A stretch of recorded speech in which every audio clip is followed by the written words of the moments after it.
Please subscribe Ito Money Vlog.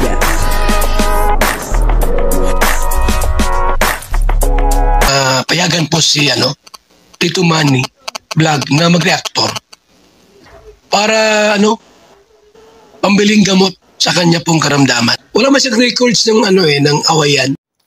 Nasaan po yung cellphone ng dalawa ni Melissa at saka Bea?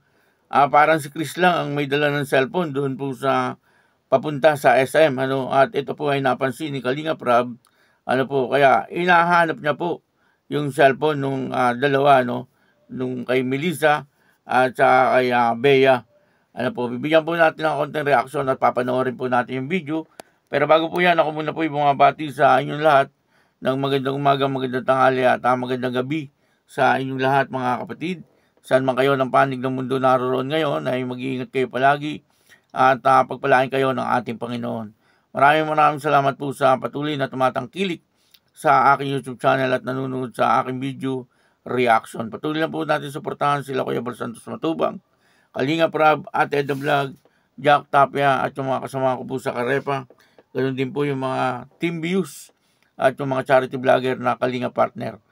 Ito po yung video na kung saan ay hinahanap ni Kalinga Prab yung cellphone. Bakit hindi ginagamit ng dalawa, At parang si Chris lang ang panay ang gamit ng cellphone. Ito po yung video. Ang kabuuan po ng video ito yung makapanood po natin sa YouTube channel ni Kalinga Prab. Tayo sa mall. Nakapunta na kayo mall, hindi pa? Hindi. Very good ka, naglalaro ka. Paano ka natuto niyan? Ayun mga Kalingap, pinagamitan nila yung cellphone na binigay natin sa kanila. Saan yung dalawa? Hoy, dito kayo! Dito kayo! Asa yung cellphone nyo? Melissa! Ano alam nyo, Chris? Anong kinain nyo? Ano sabi? Papuntay mo dito, bro. Hoy, dito kayo! Oh, ubos na yung bigas nyo! Ano ba? Bro, yung bigas, pasok mo! May dala kaming bigas dito mga Kalingap. Yan. Dito kayo! Hoy! Dito kayo! Melissa! Dito ka! Ay, na si Nanay. Nanay! Halika, Nay. Dito naman nalabas ng mga aki mo. Sanayin nyo na ito, Nay, at titrain na natin to. Di pwede yung pahiya-hiya baga, Nay. Maalis tayo, Nay, ha? Alis po tayo ngayon. Palabasin nyo, Nay. Tignan mo si Chris. Gaya nila si Chris, oh. Oh, ayun naman pala, eh. Kaya naman pala, eh. Dito kayo. Oy. Nay, mahiya. Ay, ano na tayo? Oh. Nasaan yung cellphone nyo? Melissa? Melissa, yung cellphone mo? Melissa, yung cellphone mo? Malabas tayo, Nay. Yung po napanood po natin yung video at dito nga po hinahanap ni Kalinga Prab yung cellphone na ibinigay niya po doon sa dalawa kasi yung isa nakikita niya po na ginagamit ni Chris at napahanga po siya kay Chris kasi marunong na po kaagad gumamit itong si Chris ng cellphone sa tingin ko po ay pasimula po pagkabata nila hanggang sa sila ay nagdalaga na ay talagang hindi pa po sila nagkakaroon ng cellphone at parang ngayon pa lang nung binigyan po sila ni Kalinga Prab ng cellphone pero marunong na po kaagad sila gumamit kahit po walang nagtuturo sa kanila ay talagang napabilib din si Kalinga Prab kasi siyempre ang bilis din po nila matuto at ito nga pong dalawa ay nakatago daw po yung cellphone hindi ko lang po alam kung marunong na po sila gumamit or itinago po nila kasi nahihiya po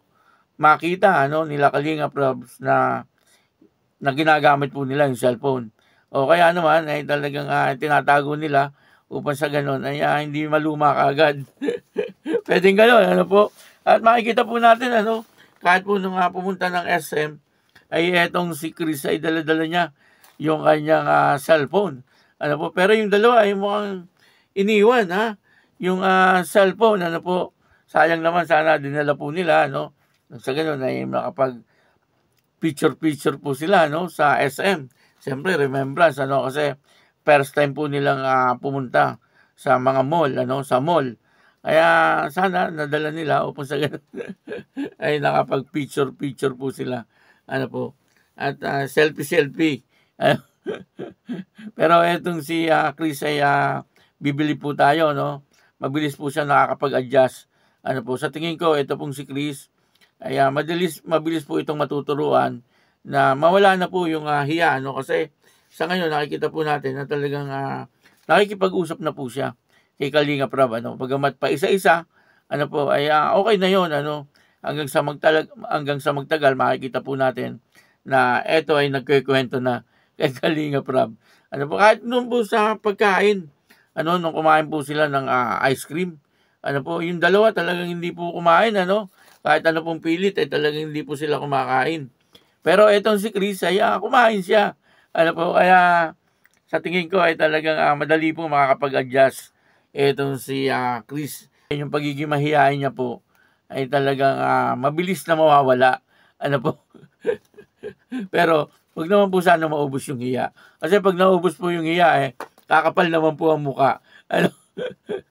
Pero yung kanila po kasi sobra naman, ano, yung pagiging mahihain po nila ay talagang sobra naman po yun. Ano, halos hindi na po kumikibo. Ano po, kaya kailangan balance lang. Ano po, at yun po ang itinuturo ngayon sa kanila ni Kalinga Prab. Ano po, kulang lang po yan sa pakikipaghalubilo, ano, sa kabataan. Ano po, sana ay madala po ni Kalinga Prab doon po sa simbahan, sa church nila, upang sa ganon mayroon pong makahalubilo, no, ng mga young people. Ano, sa naging Christian po kasi marami ang mga young people po diyan Ano po, at talagang nandoon po yung pagkikare nila, no? At tulad po ng ganyang sitwasyon ng tatlong dalaga na mahihain. Ano po, pag dinala mo po yan sa isang church ng born again Christian, ano po, yung mga young people doon, talagang aasikasuhin po silang mabuti. Ano po, at hanggang sa matuto po silang makihalubilo, ano. Sana ganun ang gawin ni Kalinga Prab, na sa ganun ay etong mga ito ay hindi po palaging nando sa bundok. Ano. At isa pa, mapapalapit po sila sa Diyos, ano, siyempre palagi po sila magsisimba, ano po, at matututo po sila na makipag-usap, ano, siyempre sa mga tao at sa mga kabataan. Na sa ganun ay mabago na po yung kanilang ugali na mahiyain. Ano po, kumbaga, matuto po sila na makipagharap sa mga tao. Yun lang naman po ang problema sa kanila, no. Pero sa tingin ko naman madali po silang natututo, ano. Kung yung nga po cellphone, minsan mahirap pong kalikutin yun Ano po, kung pasimula pagkabata hindi ka pa nagkaka-cellphone, tapos bibigyan ka ng cellphone, medyo mahirap din kalikutin. Ako po nung una medyo nahirapan din po ako pero ito po, nakikita po natin, ano, na talagang naglalaro na ng games itong si Chris. Ano po, at maaaring nag-download pa po siya ng game upang sa ganun ay meron po siyang mapaglaruan. Ang ibang cellphone, wala pong games, ano, kailangan pa mag-download. Ano, kaya yun, ano, dito po ay hinanap lang naman ni Kalinga Prab, ano po, yung cellphone nung dalawang dalagita, ano. Pero, nandun po at sabi nila ay nakatago naman daw po. Ano, sana ay ginagamit po nung dalawang dalagita, no? Hindi po yung tinatago lang po nila. Ano, kasi sayang naman po yung cellphone. Ano po, maraming salamat po sa inyong lahat. At ako po si Tito Manny Vlog na nagsasabing God bless you all. Diyos mabalos.